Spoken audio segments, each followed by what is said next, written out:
నయ విద్యాభ్యుదయ సదాశయమున విద్యార్థి బుద్ధి శక్తి వికాసాశ్రయమై విలసిల్లు శుభోదయ విద్యాలయము సంతతము వర్ధిల్లున్.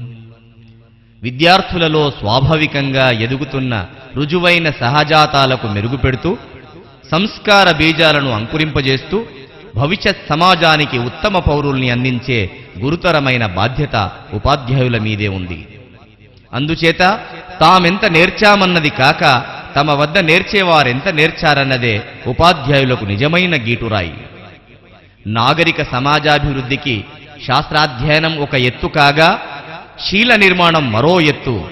రెంటినీ మేళవిస్తూనే సంగీత సాహిత్య సాంస్కృతిక రంగాలకు కూడా బలమైన పునాదులు వేస్తూ సర్వతోముఖంగా సాగిపోతున్న విద్యాసంస్థగానున్న శుభోదయ విద్యాలయంలో అటు విద్యార్థులు ఇటు ఉపాధ్యాయులు తమ తమ స్థానాలలో ఒకరిని మించి మరొకరుగా పోటీ పడుతూ భవిష్యత్తు వైపు సాగిపోతూ ఉండడం నిజంగానే నిత్య శుభోదయం.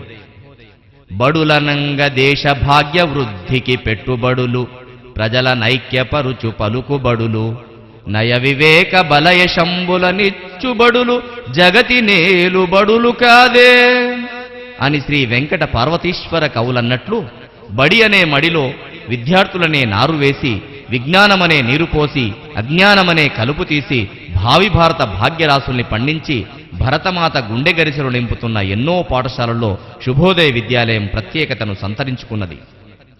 విద్యయే జ్ఞాన దీపంబు, విద్య కంటే నుత్తమోత్తమమైనదేమున్నదింకా అని విద్యా విలువల్ని విద్యార్థుల హృదయాలలో నాటి చుట్టూ ఉన్న చీకటిని తిట్టుకుంటూ కూర్చోవడం కంటే నీకు నీ చేతనైనంత వెలుగును ప్రసరింపజేసుకోవడానికి ప్రయత్నించు అన్న దీక్షతో